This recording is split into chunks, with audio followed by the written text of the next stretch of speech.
धम्मदेशना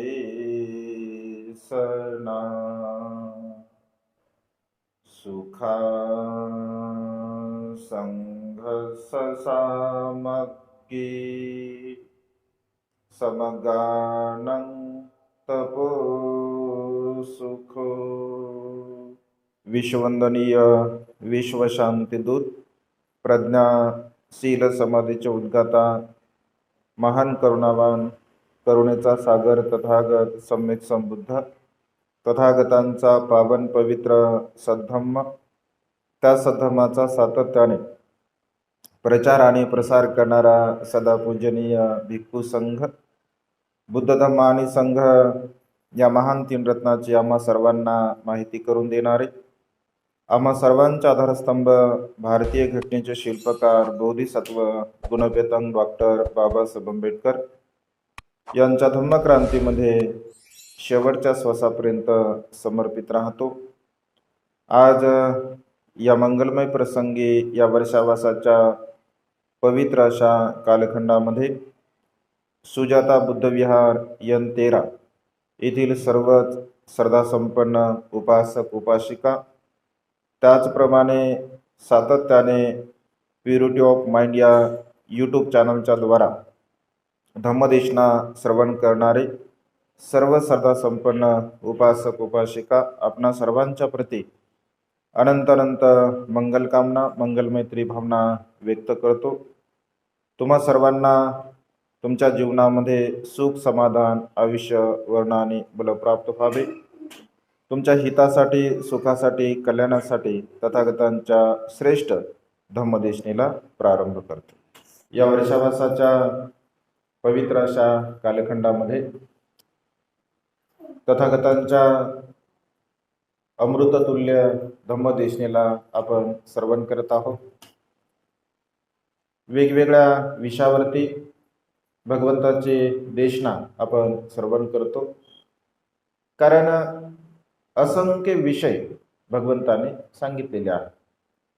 84,000 उपदेश बौद्ध साहित्यामध्ये आपल्याला पाहायला मिळतात आणि त्यामुळे आपलं संपूर्ण जीवन जरी आपण खर्ची घातलं, संपूर्ण जीवन जरी आपण ऐकतो म्हटलं तरी सुद्धा भगवंताचे उपदेश काही संपणार नाही, कारण 84,000 उपदेश आहे आणि त्यामुळे असंख्य उपदेश आपण सातत्याने श्रवण करत असतो आणि आपण ते श्रवण केले पाहिजे, कारण आपल्या मनाला सुखाच्या मार्गाकडे आपल्याला घेऊन जायचं आहे। वेगवेगळ्या प्रकारचे गुण मनुष्यामध्ये असतात असं भगवंताने म्हटलं आहे आणि त्यामुळे वेगवेगळा मनुष्य वेगवेगळ्या गुणाच्या द्वारा त्याच्यामध्ये एक विशेषता असते आणि ते विशेष गुण त्या ठिकाणी त्याचा प्रदर्शित होत असतो।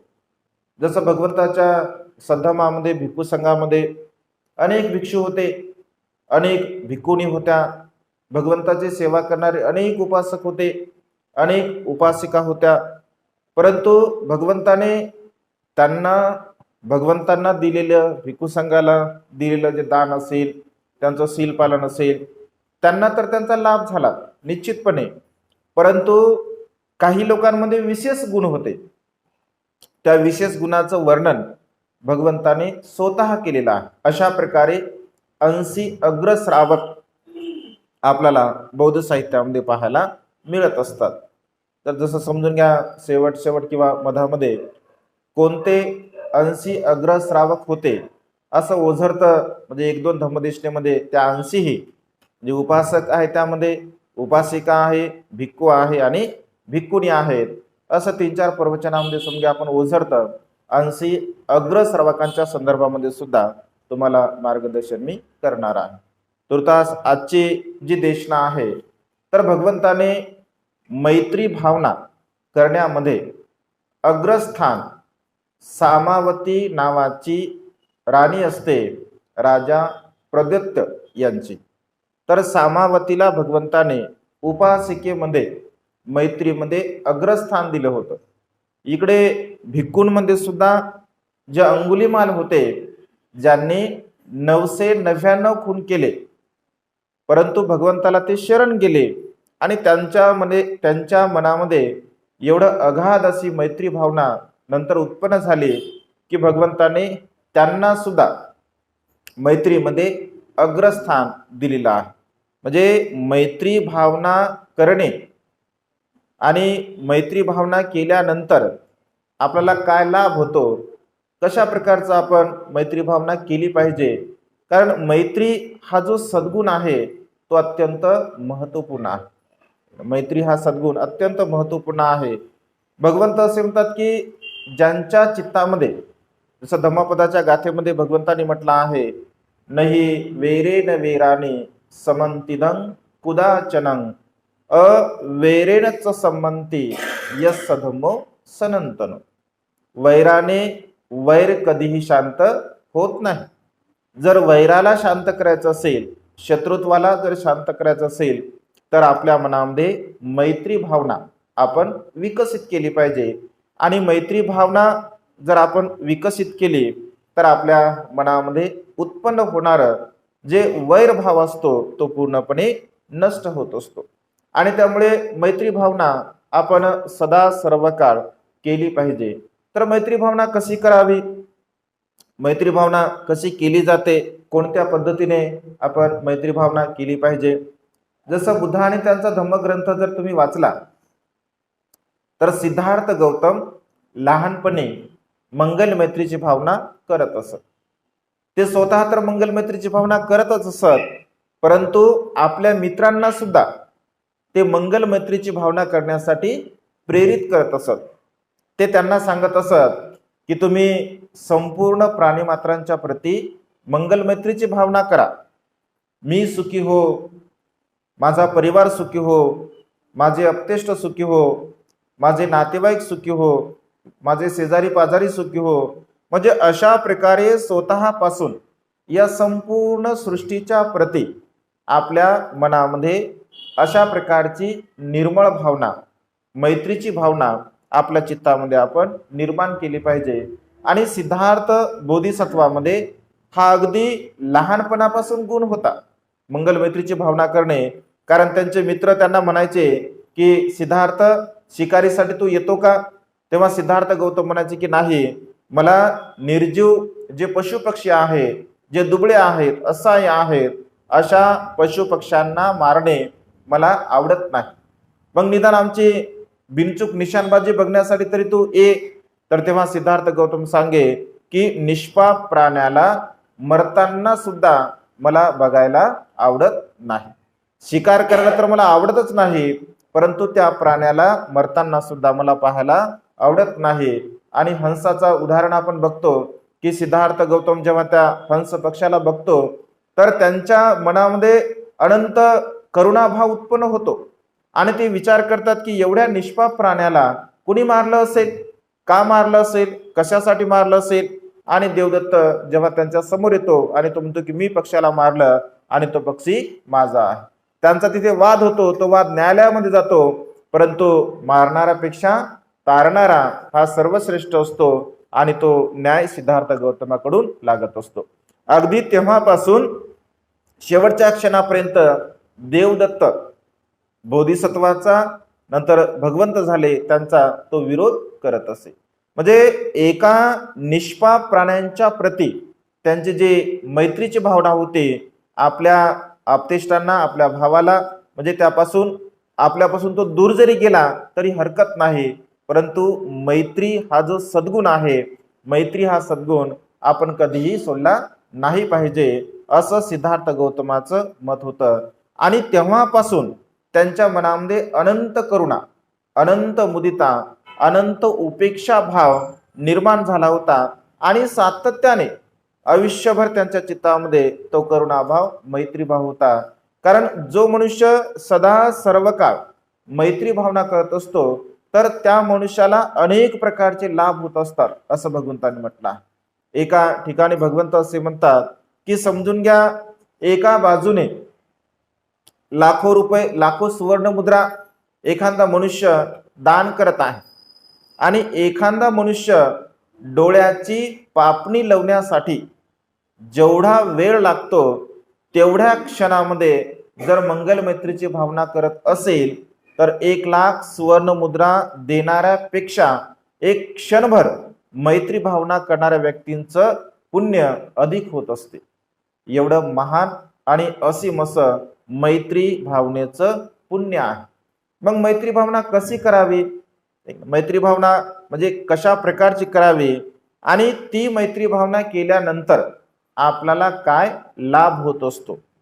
भगवंत असे म्हणतात की मैत्री भावना करण्यासारखी गोष्ट किंवा मैत्री भावना करण्या म्हणजे मैत्री भावनेसारखं जे कर्म आहे या कर्मासारखं कठीण कर्म कोणतंच नाही. मैत्री भावना करण्या म्हणजे मैत्री भावना करणे ही अत्यंत कठीण अशी गोष्ट आहे. ही सोपी गोष्ट बिलकुलच नाही आहे. म्हणजे आपल्याला जरी असं वाटत असेल की सहज आपण बसूया आणि मैत्रीची भावना करूया तर ते साफ खोटा आहे. कारण मंगल मैत्रीची भावना करणं अत्यंत कठीण गोष्ट आहे, फार कठीण गोष्ट आहे. का कठीण गोष्ट आहे? कारण आपल्या चित्तावरती रागाचे संस्कार असतात, द्वेषाचे संस्कार असतात, मोहाचे संस्कार असतात, मीपणाचे संस्कार असतात आणि त्यामुळे सहजासहजी आपल्या मनामध्ये दुसऱ्यांच्या प्रती म्हणजे दुसऱ्यांचं मंगल हो, दुसऱ्यांचं कल्याण हो अशा प्रकारची भावना जरा येण्यासाठी वेळच लागते. म्हणजे आपण जर समजा एखाद्या, कारण भगवंत असे म्हणतात केवळ मित्राप्रतीच करायची नाही ना, मंगल मैत्रीची भावना केवळ मित्रांसाठीच करायची असं नाही आहे. तर मंगल मैत्रीची भावना शत्रूंच्या प्रती सुद्धा आपण तशीच केली पाहिजे. मंगल मैत्रीची भावना केवळ पाळीव प्राण्यापुरतीच मर्यादित आहे असं नाही आहे. तर जे हिंस्र पशु आहे, हिंस्र पक्षी आहे त्यांच्याही प्रती आपल्या मनामध्ये मंगल मैत्रीची भावना असली पाहिजे. म्हणजे हिंस्र पशु असो, हिंस्र पक्षी असो किंवा आपला वैरी असो, आपला शत्रू असो, प्रत्येक व्यक्तीवरती समान रूपाने आपल्याला मैत्री भावना करता आली पाहिजे. समान रूपाने जसं आपण म्हणजे स्वतःचा जीव वाचवण्यासाठी किंवा स्वतःला दुःख होऊ नये यासाठी जसं आपण प्रयत्न करत असतो, कारण मनुष्य स्वतःला कुठल्याही प्रकारचं दुःख होऊ नये अशा प्रकारे म्हणजे 100% तो प्रयत्न करत असतो.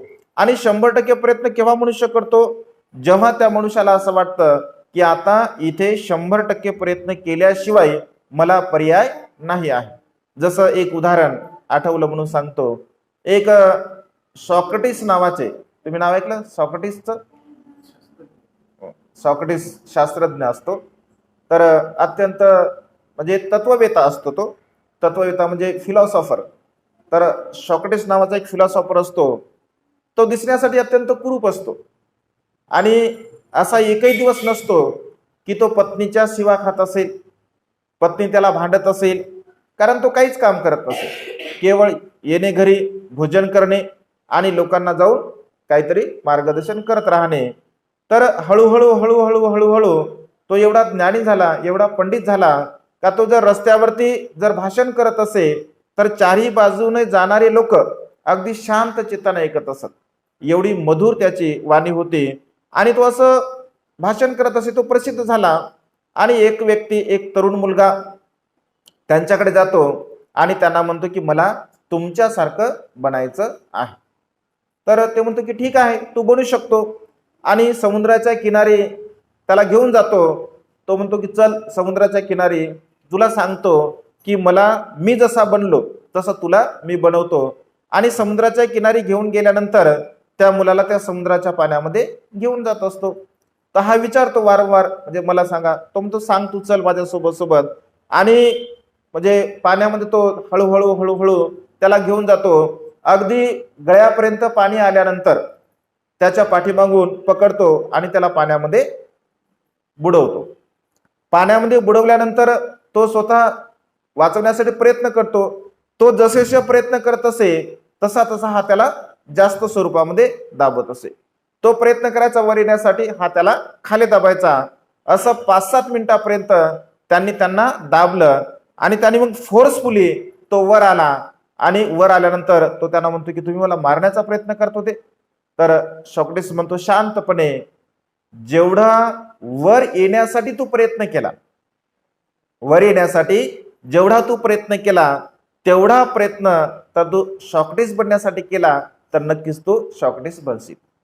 म्हणजे त्यांना ते शिकवायचं होतं की शेवट तुझ्यावर आला, आता तू मृत्यूला प्राप्त होणार आहे आणि तू असा विचार केला की आता मी मरणार आहे, मला सर्वस्व माझी शक्ती इथे लावावी लागेल आणि तू सर्वस्व शक्ती लावली आणि मी तुला कितीही जरी दाबलं तरी सुद्धा तू वर आलेला आहे. एवढेच प्रयत्न तुला यशस्वी होण्यासाठी करावे लागतील तर नक्कीच तू यशस्वी होतील. बाबासाहेबांना सुद्धा एकदा एक मुलगा म्हणजे एक व्यक्ती येतो आणि तो म्हणतो की बाबासाहेब, माझ्या मुलाला तुमच्यासारखं बनवायचं आहे, तुमच्यासारखं ज्ञानी बनवायचं आहे, विद्वान बनवायचं आहे, पंडित बनवायचं आहे. तर बाबासाहेब असं म्हणतात की चांगली गोष्ट आहे आणि त्या मुलाला जवळ बोलवतात आणि आपल्या पाठीवरून हात फिरवण्यासाठी सांगत असतात. तर बाबासाहेबांच्या पाठीवरून तो मुलगा जेव्हा हात फिरवतो तर बाबासाहेबांच्या पाठीला अनेक ठिकाणी अशा प्रकारचे म्हणजे घट्ट जागा झालेली असते, कारण 18 तास 21 तास बाबासाहेब बसत असत असं टेकून आणि त्यामुळे पूर्ण पाठ बाबासाहेबांची अशी घट्ट झाली होती. तर बाबासाहेब सांगतात की तुला जर माझ्यासारखं बनायचं असेल तर तुला सुद्धा एवढे परिश्रम एवढी मेहनत घ्यावी लागेल. म्हणजे मनुष्याच्या जीवनामध्ये जर एखादी गोष्ट मनुष्याला करायची असेल, मैत्री भावना जर करायची असेल तर एवढेच प्रयत्न आपल्याला करावे लागतात, तेव्हाच आपण कुणाच्या तरी प्रती मंगल मैत्रीची भावना करू शकतो, अन्यथा मंगल मैत्रीची भावना आपण करू शकत नाही. मग मंगल मैत्रीची भावना केल्यानंतर आपल्याला काय लाभ होतो? जसं भगवंत असे म्हणतात की आपण स्वतःपासून सुरुवात केली पाहिजे. कारण मी जर सुखी नसेल तर मी कसं म्हणू शकतो तुम्हाला सुखी व्हा म्हणून? मी जर सुखी असेल किंवा मला जर माहित असेल की हा मार्ग सुखाचा आहे तेव्हाच तर मी तुम्हाला सांगेल ना की हा मार्ग सुखाचा आहे, या मार्गाचं तुम्ही अनुसरण करा. मी जर समजा दुःखी असेल, बेचैन असेल आणि तुम्हाला म्हणत असेल की तुम्ही सुखपूर्वक जीवन जगा तर ते कसं शक्य आहे? दारू पिणारा एखाद्या दारू पिणारा व्यक्ती दुसऱ्या माणसाला म्हणतात की दारू पिणं वाईट आहे, त्याचं कोणी ऐकेल का? ऐकणार नाही. म्हणजे प्रत्यक्ष रूपाने स्वतः आपण त्या गुणाचा अनुभव घ्यायचा असतो. स्वतः प्रति मंगल मैत्रीची भावना केली पाहिजे आणि स्वतः प्रति मंगल मैत्रीची भावना केल्यानंतर आपलं मन जर मृदू होत असेल, आपलं मन जर कोमल होत असेल, आपलं मन जर लवचिक होत असेल, कारण मैत्री भावना करण्यासाठी मन अत्यंत लवचिक असलं पाहिजे, मृदू असलं पाहिजे, कोमल असलं पाहिजे, नम्र असलं पाहिजे. नम्र भाव जर आपल्या चित्तामध्ये असेल तर आपण मैत्री भावना करू शकतो. जर नम्रपणा जर आपल्या चित्तामध्ये नसेल तर मैत्री भावना आपण करू शकत नाही. आणि जो मनुष्य मैत्री भावना करतो तर त्याला भगवंत असे म्हणतात 11 प्रकारचे लाभ होतात. किती? 11 प्रकारचे लाभ. मंगल मैत्री करणाऱ्या मनुष्याला 11 प्रकारचे लाभ होतात असं भगवंतांनी म्हटलं आहे. आणि त्यामुळे प्राण्यांची हिंसा आपण कधीही करू नये. का करू नये? कारण एखाद्या प्राण्याला जेव्हा आपण इजा करतो, जेव्हा एखाद्या प्राण्याला आपण मारतो, त्या प्राण्याला आपण मारल्यानंतर, त्या प्राण्याला इजा केल्यानंतर जसं आपण स्वतःला जर समजा एखादी जखम झाली, स्वतःला जर जखम झाली तर स्वतःला जखम झाल्यानंतर कशा वेदना होतात? भगवंत असे म्हणतात की तुम्ही असं जाणलं पाहिजे की मला जखम झाल्यानंतर मला ज्या वेदना होतात अगदी तशाच वेदना त्या समोरच्या प्राण्याला सुद्धा होतील.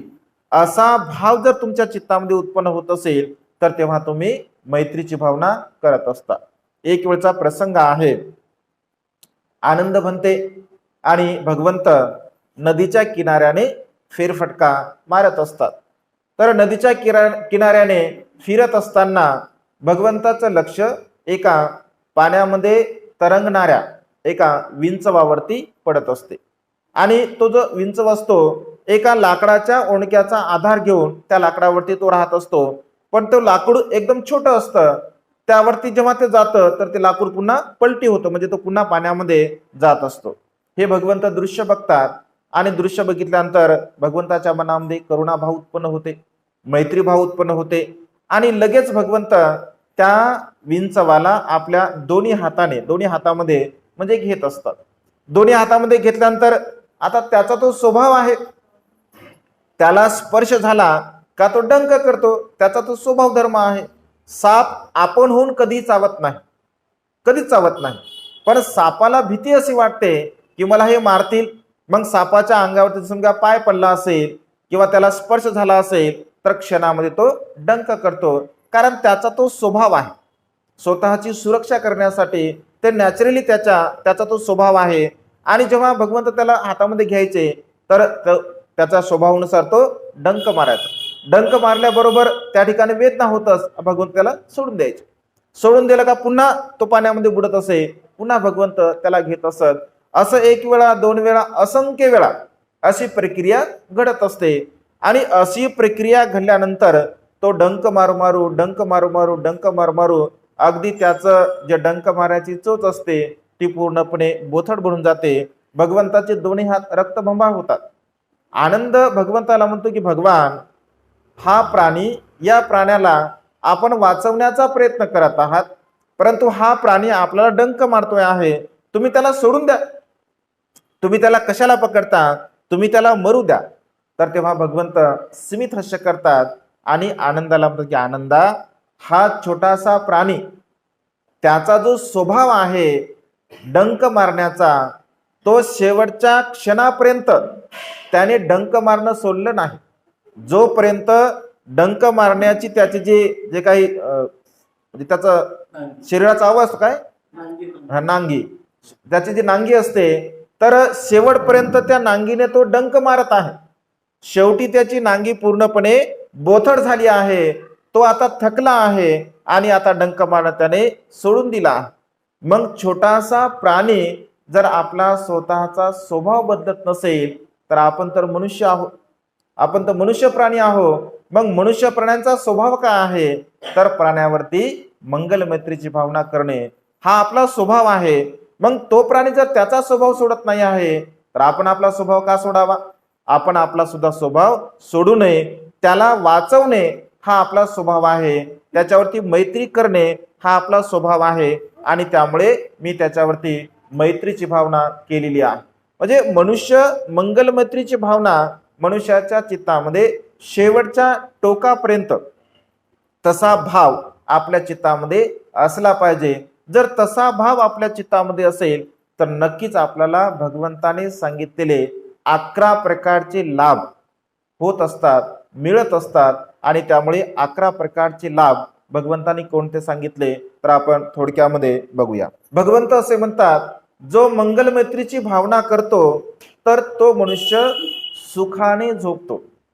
पहिला त्याचा लाभ आहे की तो मनुष्य सुखाने झोपतो. त्याचा दुसरा लाभ आहे तो सुखाने उठतो, सुखाने झोपतो. आता सुखाने झोपणे, झोप सुखाची अत्यंत महत्वपूर्ण आहे. म्हणजे मनुष्याच्या जीवनामध्ये सुखाची झोप अत्यंत महत्वपूर्ण आहे. धम्मं चरे सुचरितं नथं दुचरितं चरे धम्मचारी सुखं सेते. भगवंत काय म्हणतात, धम्मचारी सुखं सेते. जो धम्माचं आचरण करणारा मनुष्य असतो तर तो सुखाने झोपत असतो. कारण सुखाने झोप अत्यंत महत्वपूर्ण आहे. मनुष्याच्या जीवनामध्ये हे सुख अत्यंत महत्वपूर्ण आहे. अनेक लोकांना सुखाने झोप येत नाही. अनेक लोक म्हणजे सुखपूर्वक झोपू शकत नाहीत. अनेक लोकांना सुखाने झोप येण्यासाठी अनेक लोक बेचैन असतात, दुःखी असतात, कष्टी असतात. अनेक लोकांना झोप येत नाही. सुखाने झोप यावी यासाठी अनेक लोक गोळ्या सुद्धा घेतात.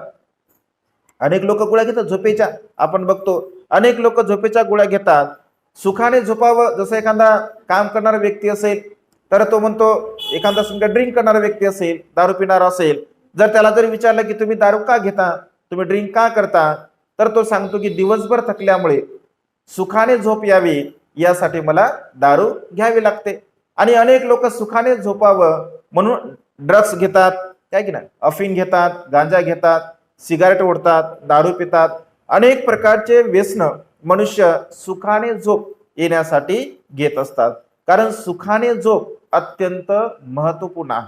सुखपूर्वक मनुष्य कोण झोपू शकतो, सुखपूर्वक मनुष्य कोण झोपू शकतो? ज्यांच्या चित्तामध्ये मंगल मैत्रीची भावना असेल, ज्यांचं चित्त रागरहित असेल, द्वेषरहित असेल, मोहरहित असेल, तर तशा प्रकारचा व्यक्ती सुखाने झोपू शकतो. एकदा भगवंत अशा उघड्यावरती बसलेले असतात आणि उघड्यावरती बसलेले असताना एक ब्राह्मण भगवंताकडे येतो आणि भगवंताला म्हणतो की भगवान, किती थंडी आहे, एवढ्या थंडीमध्ये आपण उघड्यावरती राहत आहात, भगवान तुम्ही सुखाने इथे झोपू शकता का? तुम्ही इथे सुखाने झोपू शकता का? तेव्हा भगवंत असे म्हणतात की ब्राह्मण, थंडी असो, पाऊस असो, ऊन असो, वारा असो, कोणत्याही प्रकारचा ऋतू असो, मी मात्र सुखाने झोपतो. कारण धम्मचारी सुखं सेती. जो धम्मचारी आहे, धम्माचं अनुसरण करणारा आहे, धम्माचं आचरण करणारा आहे, तर तो मनुष्य सुखाने झोपत असतो. आणि सुखाची झोप अत्यंत महत्वपूर्ण आहे. आज घडीला मनुष्याकडे सर्व काही सुख असतील, अनेक सुख मनुष्याकडे आहे, परंतु सुखाने झोप यावी किंवा सुखाने झोप आली पाहिजे असं मनुष्याने मनामध्ये भावना जरी केली असेल तरी सुद्धा मात्र तो मनुष्य सुखाने काही झोपत नाही किंवा त्याला सुखाने झोप काही येत नाही. आणि आता मोबाईल आल्यामुळे, आता सध्याच्या घडीला म्हणजे मोबाईल आल्यामुळे झोपेचा टायमिंग बिलकुल नाही आहे. म्हणजे कधी आपण झोपावं हे मोबाईल ठरवतं. कधी कधी मग मोबाईल ठरवते आपण कधी झोपावं. कधी कधी आपल्या मोबाईलमध्ये असणारा बॅलन्स ठरवते की तुम्हाला नेटचं बॅलन्स आहे की नाही, म्हणजे कधी झोपायचं. समजा नेटचं बॅलन्स संपलं, आता काही पर्याय नसते आणि मग त्या ठिकाणी झोपावं लागतं.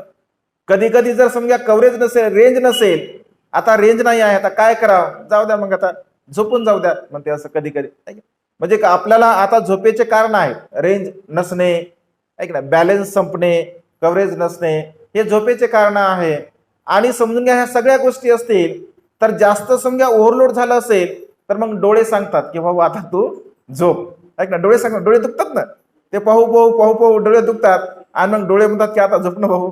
मग त्या ठिकाणी मोबाईल साईडला ठेवावा लागतो आणि मनुष्य त्या ठिकाणी झोपतो. म्हणजे मोबाईलमुळे झोपण्याची जी वेळ आहे पूर्णतः विस्कळीत झालेली आहे. आणि झोपण्याची वेळ विस्कळीत झाल्यामुळे मग सकाळी मनुष्य काही लवकर उठत नाही. आणि सकाळी जर मनुष्य लवकर उठत नसेल तर त्याचे दिवसभराचे जे कार्य असतात ते कार्य काय सुद्धा व्यवस्थित होत नाही. कारण भगवंत असे म्हणतात की सकाळी म्हणजे रात्रीला वेळेवर झोपणे आणि सकाळी लवकर उठणे हा मनुष्याच्या जीवनामध्ये आरोग्यासाठी अत्यंत महत्वपूर्ण असा लाभ आहे. अत्यंत महत्वपूर्ण असा लाभ आहे. म्हणजे मनुष्याला ती सवय असली पाहिजे सकाळी उठण्याची. आणि पूर्वीच्या काळामध्ये आपण बघतो बघा, म्हणजे 4 वाजताच लोक उठायचे. ऐक ना, गावाकडे जर आपण विचार केला तर अगदी 4 वाजता लोक उठतात, संध्याकाळी 8-9 वाजता त्यांची एक झोपही होऊन जाते. आपण 12 वाजता, 1 वाजता, 2 वाजता अशा प्रकारे शहरामध्ये लोक झोपतात. आणि त्यामुळे जे आरोग्य ज्याला आपण म्हणतो तर आरोग्याचा लाभ आपल्याला होत नाही. म्हणजे अवेळी झोपणे, अवेळी भोजन ग्रहण करणे, अवेळी कोणत्याही प्रकारचं कार्य करणे, अवेळी मनुष्याच्या जीवनामध्ये अवेळ आल्यामुळे, अवेळ आचरणामध्ये आल्यामुळे मनुष्य अनेक प्रकारच्या दुःखाला त्या ठिकाणी म्हणजे सामोरं जातो. मग मनुष्याला आजार होतात, मग त्या ठिकाणी डायबिटीज वाढते, ऐक ना, मनुष्याला टेन्शन येतं, त्यानंतर शुगर वाढते, त्यानंतर पित्ताशय होतं, ऐक ना, म्हणजे पित्ताशयाचा प्रॉब्लेम होतो किंवा अनेक प्रकारचे शारीरिक आजार आपली व्यवस्थित झोप न झाल्यामुळे होत असतात. आणि त्यामुळे भगवंत असे म्हणतात की जर तुम्ही मंगलमैत्रीची भावना केली, झोपण्याच्या पूर्वी 5 मिनिटं आपण मंगलमैत्रीची भावना करावी. ऐक ना, झोपल्यानंतर आपण 5 मिनिटं मंगलमैत्रीची भावना करावी. मी स्वतः सुखी हो, ऐक ना, माझा परिवार सुखी हो, माझे अपतेष्ट सुखी हो, माझे मित्रमंडळ सुखी हो, माझे नातेवाईक सुखी हो. म्हणजे अशा प्रकारे करता करता संपूर्ण या विश्वाच्या प्रती आपण मैत्रीची भावना केली पाहिजे. आणि अशा प्रकारची मैत्रीची भावना करणारा मनुष्य सुखपूर्वक झोपत असतो आणि सुखपूर्वक तो उठत सुद्धा असतो. त्यामुळे सदा सर्व काळ मंगल मैत्रीची भावना आपण केली पाहिजे. त्यानंतर असं म्हटलं आहे, त्या मनुष्याला वाईट स्वप्न पडत नाही. जो सुखपूर्वक झोपतो आणि सुखपूर्वक उठतो तर साहजिकच आहे त्या मनुष्याला वाईट स्वप्न पडणारच नाही. जर तो मंगल मैत्रीची भावना करत आहे तर त्याला वाईट स्वप्न का पडते? कारण मनुष्याला स्वप्न पडतात, अनेक प्रकारे चांगलेही स्वप्न पडतात आणि वाईट स्वप्न सुद्धा पडत असतात. परंतु स्वप्न पडावे, स्वप्न पडावे, चांगले जर पडले तर ठीक आहे, किंवा मनुष्याला वाईट स्वप्न जास्त पडत असतात. मिलिंद प्रश्न म्हणजे स्वप्नाच्या बाबतीमध्ये भगवंत सांगतात, तिथे विश्लेषण केलं गेलं आहे. तर सकाळच्या प्रहरी जर मनुष्याला जागरूक अवस्थेमध्ये जर स्वप्न पडत असतील तर काही अंशी म्हणजे त्याच्या कर्माला अनुसरून काही अंशी त्याची स्वप्न ही पूर्ण होऊ शकतात. परंतु बेसावध मध्ये जर मनुष्य स्वप्न पाहत असेल, आता कुणाला जर वाटत असेल की मी स्वप्नामध्ये टाटा बिर्ला बनावं, तर ते कसं काय शक्य आहे? ते शक्य नाही आहे. कोणाला असं वाटत असेल की मी एखादा ऍक्टर बनावं किंवा एखादा हिरो बनावं किंवा क्रिकेटर बनावं, तर ते काही शक्य नाही आहे. अब्दुल कलाम म्हणतात की मनुष्याने स्वप्न असे बघावे की ते स्वप्न त्याला झोप घेऊ देणार नाही. म्हणजे त्या स्वप्नाने त्याला झोप घेऊ देऊ नये, झोपेमध्ये स्वप्न बघू नये.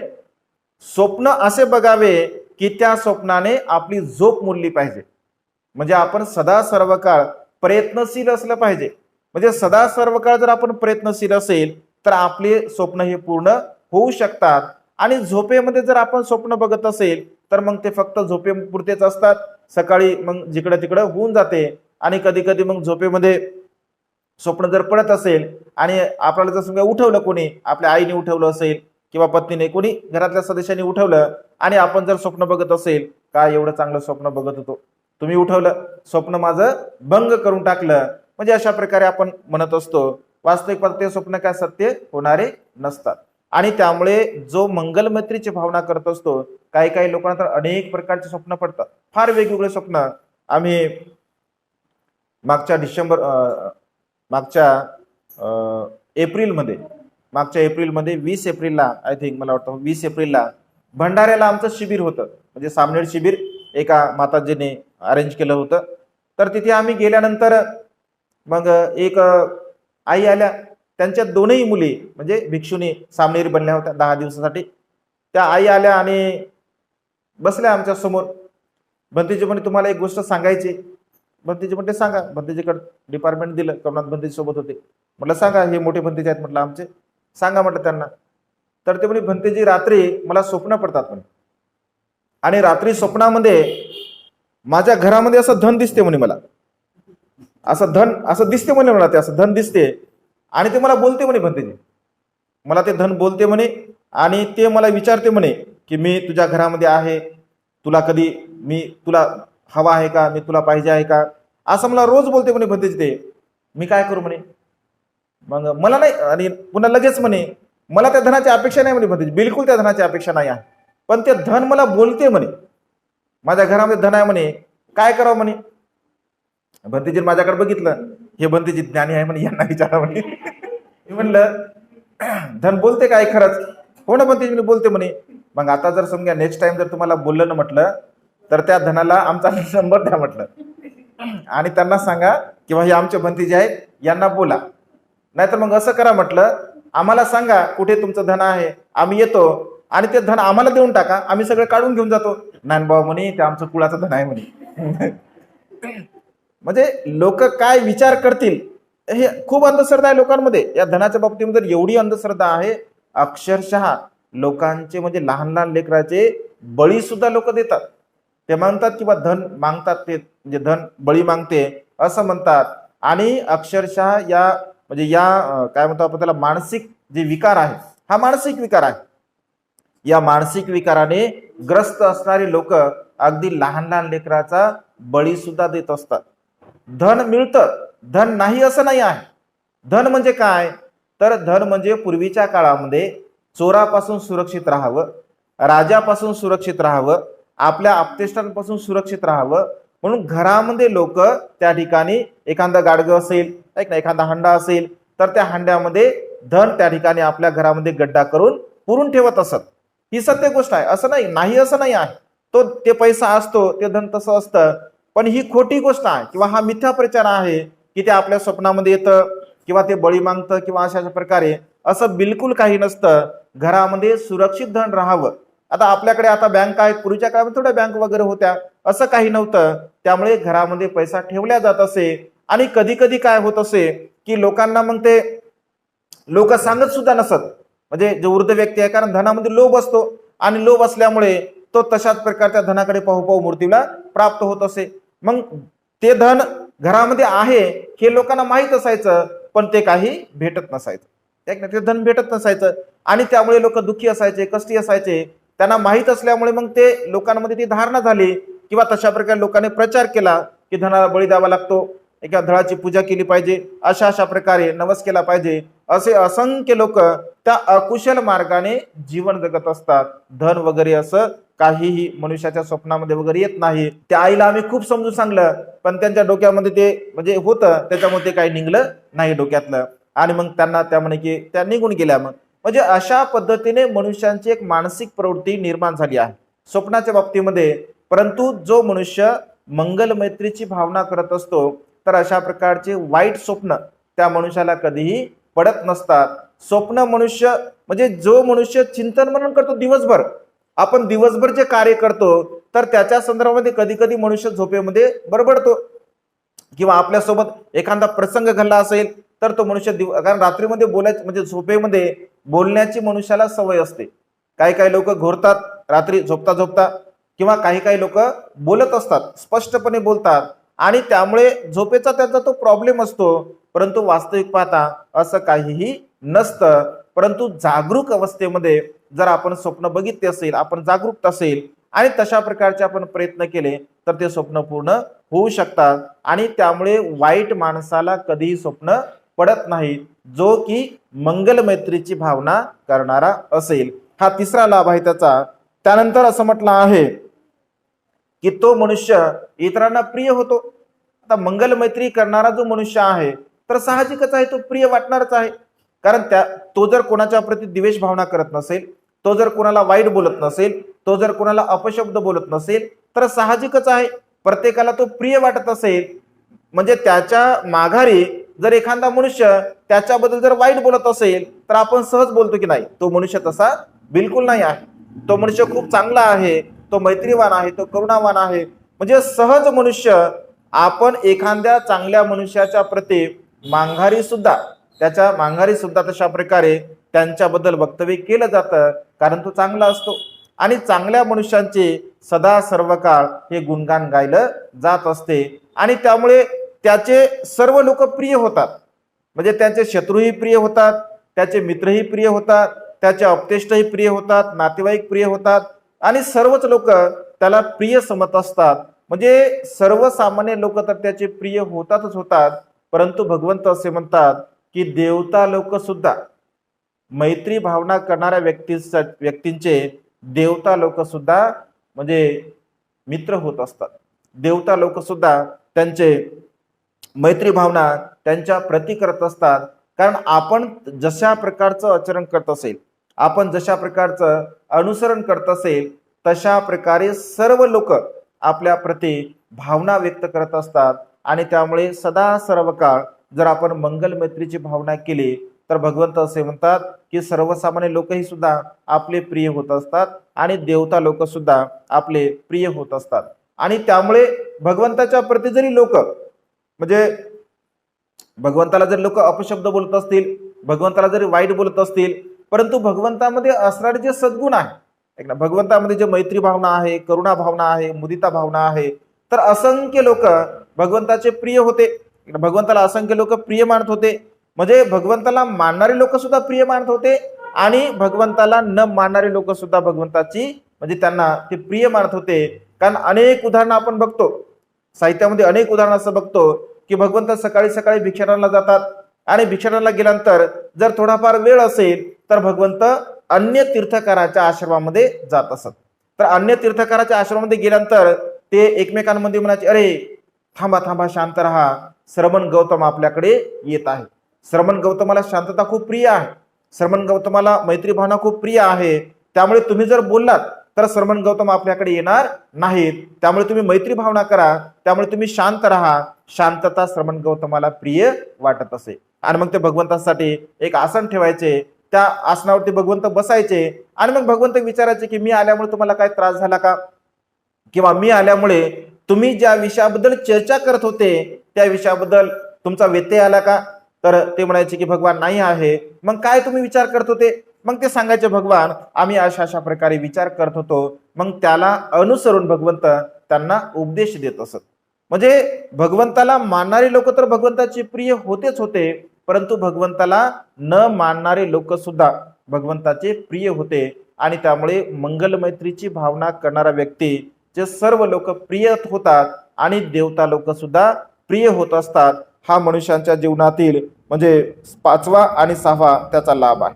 त्यानंतर असं म्हटलं आहे की जो मैत्री भावना करत असतो, मैत्री भावना करणारा मनुष्य त्याचा मृत्यू कधीही बेसावतपणे होत नाही.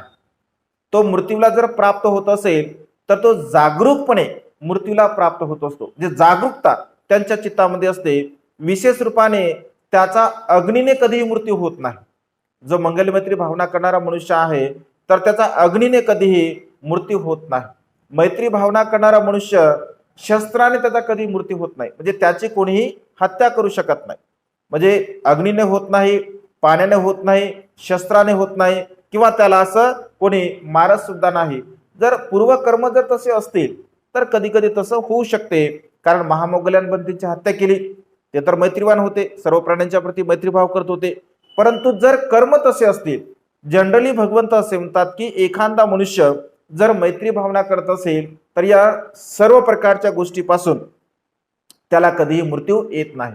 त्याला अग्नीने सुद्धा मृत्यू होत नाही, त्याला पाण्याने सुद्धा मृत्यू होत नाही, आणि त्याला शस्त्राने सुद्धा मृत्यू होत नाही. तो नैसर्गिकरित्या मृत्यूला प्राप्त होत असतो. नैसर्गिकरित्या म्हणजे जेवढं आयुष्य आहे तेवढं आयुष्य तो जगतो, आणि जेवढं आयुष्य संपलं का तो मृत्यूला प्राप्त होत असतो. म्हणजे त्याचा मृत्यू बेसावधपणे होत नाही, सावधपणे जागरूकपणे तो मृत्यूला प्राप्त होत असतो. जागरूकपणे मृत्यूला प्राप्त होणे हे सुद्धा महान असं पुण्य आहे. बेसावधपणे लोक मृत्यूला प्राप्त होतात. ऐक ना, रागामध्ये लोक मृत्यूला प्राप्त होतात, द्वेषामध्ये लोक मृत्यूला प्राप्त होतात, इच्छा आकांक्षा म्हणजे त्यांची गुंतलेली असते त्यामुळे लोक मृत्यूला प्राप्त होत असतात. परंतु ज्यांनी मैत्री भावना सदा सर्व काळ केली आहे त्यांच्या मनामध्ये राग नसतो, त्यांच्या मनामध्ये द्वेष नसतो, त्यांच्या मनामध्ये मोह नसतो, आणि अत्यंत शांततापूर्वक अत्यंत जागरूकपूर्वक ते मृत्यूला प्राप्त होत असतात. हा सुद्धा त्यांचा खूप मोठा लाभ आहे असं भगवंतांनी म्हटलं आहे. त्यानंतर मैत्री भावना करणारा मनुष्याचं जे चित्त आहे ते एका क्षणामध्ये एकाग्र होते. जे चित्त जे आहे एका क्षणामध्ये एकाग्र होते. काय एकाग्र होते? कारण त्याच्या मनामध्ये राग नाही आहे, द्वेष नाही आहे, लोभ नाही आहे, मीपणा नाही, अहमपणा नाही, गर्व नाही, ईर्ष्या नाही, तृष्णा नाही, वासना नाही, कोणत्याही प्रकारचा विकार त्या चित्तामध्ये नाही आहे. कारण तो मैत्री भावना करत आहे. आणि मैत्री भावना जर तो करत असेल तर त्याने जर असं ठरवलं एका क्षणामध्ये आपल्या चित्ताला आपण एकाग्र करायचं, तर ज्या क्षणी तो ठरवतो माझ्या चित्ताला मला एकाग्र करायचं आहे, अगदी त्या क्षणी तो आपल्या चित्ताला एकाग्र करू शकतो. मैत्रीभाव करणाऱ्या मनुष्याचा हा सर्वात मोठा गुण आहे.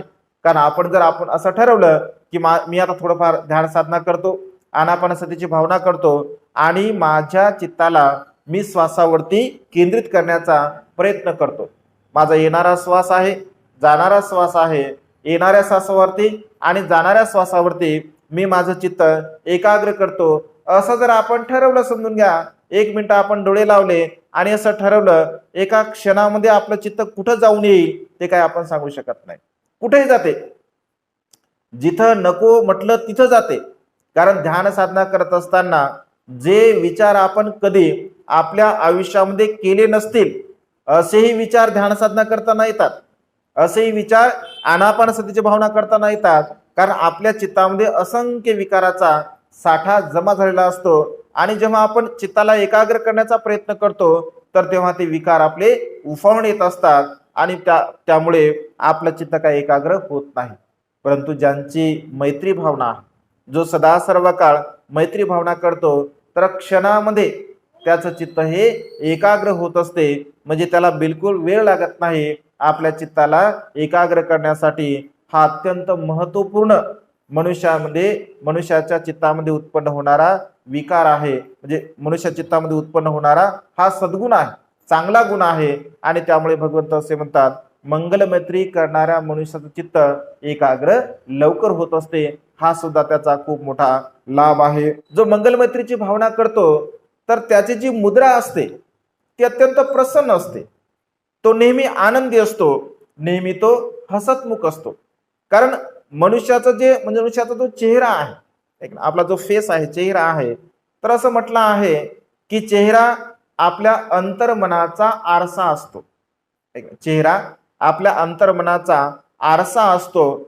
जसा आरशामध्ये बघितल्यानंतर आपल्या चेहऱ्यावरती का आहे हे आरसा त्या क्षणी सांगतो. आपण जर आरशामध्ये बघितलं तर आपल्या चेहऱ्यावर काय आहे एका क्षणामध्ये आरसा सांगतो की तुमचा चेहरा कसा आहे. अगदी तशाच प्रकारे म्हणजे आपलं जे फेस आहे तर आपल्या अंतःकरणामध्ये म्हणजे काय भाव आहे, आपल्या अंतःकरणामध्ये राग आहे का, द्वेष आहे का, लोभ आहे का, मोह आहे का, त्याला चर्या भगवंतांनी म्हटलं आहे. चेहऱ्याचं ज्ञान म्हणजे चेहऱ्याकडे पाहून ज्ञान आपल्याला प्राप्त होत असते. म्हणजे चेहरा पाहिल्याबरोबर आपण सांगतो की हा मनुष्य, कधी कधी ज्ञान असतं कोणाला आणि लगेच लोक सांगतात हा चेहरा या मनुष्याचा असा आहे. कधी कधी आपण म्हणतो ना, या मनुष्याचा चेहरा पाहिला किंवा या बाईचा चेहरा पाहिला की मला टेन्शनच येते, असं म्हणतो आपण. कारण ते चेहरा तसा असतो, सहज म्हणून जातो आपण. ती बोलत काहीच नाही पण तिला पाहिले की मला भीतीच वाटते. कधी कधी असंही म्हणतो, त्यांना पाहिल्याबरोबर मला भीतीच वाटते, असंही म्हणतो. जसं अंगुलीमालाला पाहिल्याबरोबर लोक थरकापत होते. का? कारण ते मारत होता लोकांना. म्हणजे मनुष्याचा हा स्वभाव असतो. कारण मनुष्याचा चेहरा असते, ते चेहरा मनुष्याचा सांगत असते. कधी कधी आपण म्हणतो ना, याच्याकडे कधीही बघा, याच्या चेहऱ्यावर 12च वाजलेले असतात, असं म्हणतो आपण. कारण ते रागामध्ये असतात, द्वेषामध्ये असतात, मोहामध्ये असतात. कधी कोणाप्रती मैत्री भावना करत नाहीत, कधी चांगला विचार करत नाहीत. आणि चांगला विचार जर करत नसेल तर मग मनामध्ये तर भाव उत्पन्न होणार. जे मनी असे, जे स्वप्नी असे ते मनी दिसे असं म्हणतात. जे मनामध्ये आहे ते आपल्या चेहऱ्यावर सुद्धा दिसत असतं. आणि त्यामुळे भगवंत असे म्हणतात की जो मैत्री भावना करतो त्याची मुद्रा ही प्रसन्न असते, आनंदी असते. आणि त्याच्याकडे पाहिल्याबरोबर लोकांना असं वाटतं की नाही, हा माणूस खूप प्रसन्न आहे, हा मनुष्य हसतमुख आहे. कधी कधी काही लोक बघा एकदम हसतमुख असतात, म्हणजे नेहमी हसत राहतात. तसं नेहमी हसणं पण चांगलं नाही. म्हणजे काही काही लोक वेगळाच विचार करतात मग हसत राहिले की, आहे की नाही, तर ते नेहमी हसणं पण चांगलं नाही. म्हणजे नेमकं कुठं हसावं हे सुद्धा माणसाला समजलं पाहिजे. हसण्यापासून आणखी लोक बिघडून जातात, मग म्हणजे आणखी कार्यक्रम बिघडतात. त्याच्यामुळे हसणं असावं. भगवंत सीमित हास्य करायचं, म्हणजे भगवंताचं एकदम सीमित हास्य असायचं. आणि सीमित हास्य केल्याबरोबर भगवंताला पाहिल्याबरोबर लोक प्रसन्न व्हायचे. बाबासाहेबांना पाहिल्याबरोबर लोक प्रसन्न व्हायचे, आनंदी होत असत. कारण त्यांची मुद्रा तशा प्रकारची होती. आणि त्यामुळे हसतमुख, आता मी ते लिहितो थॉट्स, म्हणजे थॉट्स पण लिहित असतो मी. तर एक थॉट्स मी टाकला आहे, हसणे केवळ हसणे नसतं. हसणे केवळ हसणे नसतं, त्या हसण्यामध्ये कधी सुख असते, त्या हसण्यामध्ये कधी दुःख असते, त्या हसण्यामध्ये कधी मिस्किलपणा असतो, त्या हसण्यामध्ये कधी मिस्किलपणा असतो. कधी कधी त्या हसण्यामध्ये सुडाची भावना सुद्धा असते. म्हणजे हसणं का एक प्रकारचं आहे का? कधी कधी आपण मिस्किलपणे हसतो, मस्त बरं झालं, म्हणजे म्हणजे काही जर समजा आपल्याला वाटलं एकदम आपण हसतो, त्याला मिस्किलपणे हसणं म्हणतात. कधी कधी सुडाची भावना, जर समजा काही कोणाचं झालं आणि आपल्याला आवडलं, मस्त हसू येते माणसाला, सुडाची भावना सुद्धा असते. म्हणजे हसणं केवळ हसणं नाही, तर त्याच्या पाठीमागे वेगवेगळ्या प्रकारच्या भावना सुद्धा असतात. आणि त्यामुळे भगवंत असे म्हणतात, पण ज्यांच्या मनामध्ये मैत्री भावना असते तर त्याची मुद्रा ही नेहमी प्रसन्न असते, आनंदी असते. आणि ज्यांना असं वाटत असेल की माझं जे आंतरिक सौंदर्य आहे, आंतरिक सौंदर्य वाढलं पाहिजे, आंतरिक सौंदर्यता मला स्पष्टपणे दिसली पाहिजे, तर त्या मनुष्याने सदा सर्व काळ मंगल मैत्रीची भावना करावी असं भगवंताने सांगितलं. तर मैत्री भावना करणारा मनुष्याची मुद्रा ही प्रसन्न असते, आनंदी असते. हा त्याच्यामधील 9वा गुण आहे. त्यानंतर तो मनुष्य म्हणजे मैत्री भावना करणारा मनुष्य अचानकपणे अकुशल विचारामध्ये कधीही तो मृत्यूला प्राप्त होत नाही. अकुशल विचार, कारण मृत्यूच्या क्षणी मनुष्याच्या चित्तामध्ये अनेक प्रकारचे अकुशल विचार उत्पन्न होत असतात. विशेष रूपाने आपल्या पत्नीच्या प्रती असेल, किंवा आपल्या मुलाबाळांच्या प्रती असेल, आपल्या संपत्तीच्या प्रती असेल. कधी कधी मनुष्य मृत्यूशय्येवर असताना म्हणजे आपल्या सोबत कोणी कसा व्यवहार केला, आपल्या सोबत आपल्या पत्नीने कसा व्यवहार केला, आपल्या मुलाबाळांनी कसा व्यवहार केला, आपल्या परिवारातील सदस्यांनी कसा व्यवहार केला, तर हे मृत्यूच्या समयी म्हणजे त्या क्षणी कधी कधी मनुष्याला आठवते आणि त्यामुळे सुद्धा तो दुःखी होतो, तो कष्टी होतो. कारण मनुष्य आपल्या जीवनाच्या बद्दल म्हणजे शेवटच्या क्षणी आयुष्यभर जरी मनुष्य स्वतःबद्दल चिंतन करत नसेल, आयुष्यभर जरी मनुष्य स्वतःबद्दल विचार करत नसेल, परंतु प्रत्येक मनुष्य जेव्हा मृत्यूशय्येवर असतो तेव्हा आपल्या जीवनाची वजा बेरीज तो तिथे गोळा करतो.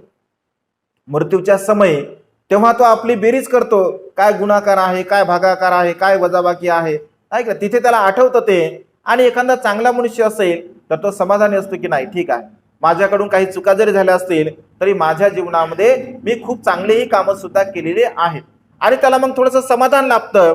पण ज्याने आयुष्यभर अकुशल कर्म केले, आयुष्यभर वाईट कर्म केले, आयुष्यभर पाप कर्म केले, ऐक ना, दुराचार केला किंवा अनेक लोकांना त्याने दुःख दिलं, तर शेवटी त्याच्या हातामध्ये काय चांगल्या गोष्टी आहेत, त्याच्या हातामध्ये काही चांगलं असू शकत नाही.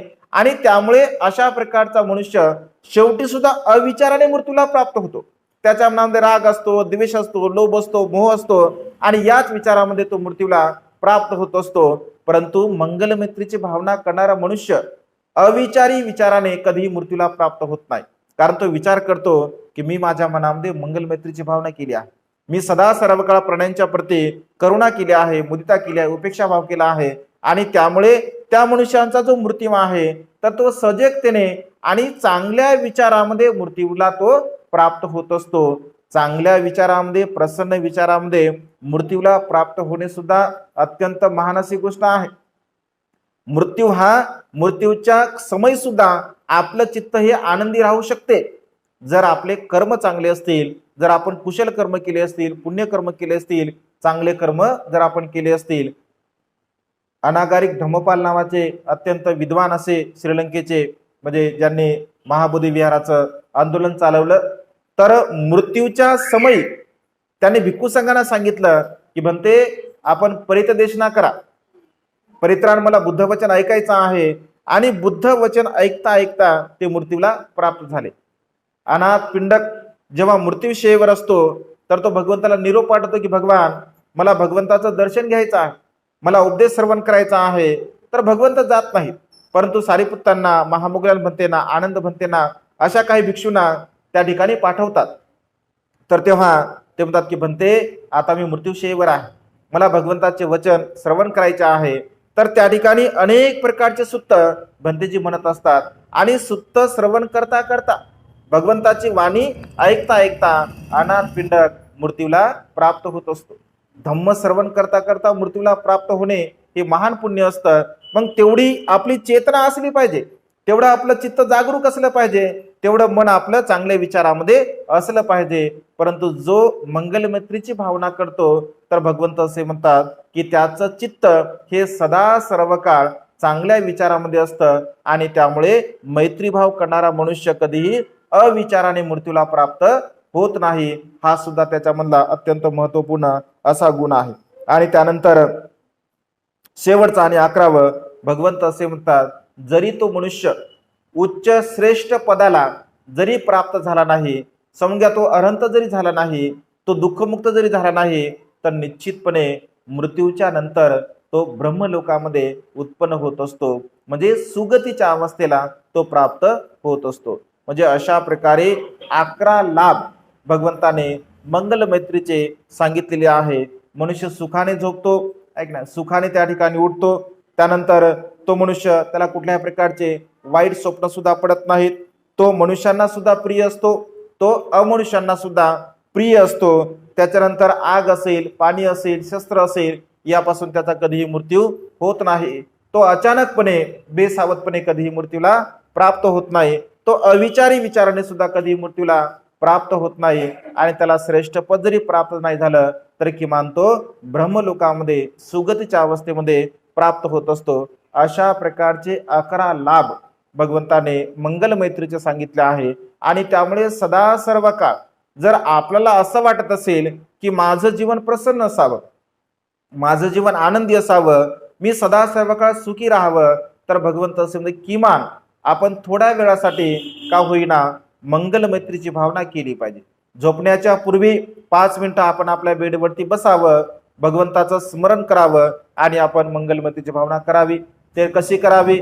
मी स्वतः सुखी हो, मी स्वतः सुखी हो, माझं कल्याण हो, माझं मंगल हो, माझ्या पतीचं मंगल हो, माझ्या पत्नीचं मंगल हो, माझ्या मुलाचं मंगल हो, माझ्या मुलीचं मंगल हो. म्हणजे आपल्या घरामध्ये असणारे जेवढे काही सदस्य असतील त्या सर्वांच्या प्रती मंगल मैत्रीची भावना आपण केली पाहिजे. आपल्या आप्तेष्टांच्या प्रती, आपल्या मित्रांच्या प्रती, आपल्या शेजाऱ्यांच्या प्रती, आपल्या गावांच्या प्रती, असं करता करता संपूर्ण या विश्वाच्या प्रती आपण मंगल मैत्रीची भावना 5 मिनिटांमध्ये 10 मिनिटांमध्ये केली पाहिजे. झोपेतून उठल्यानंतर सुद्धा अशी भावना आपण केली पाहिजे.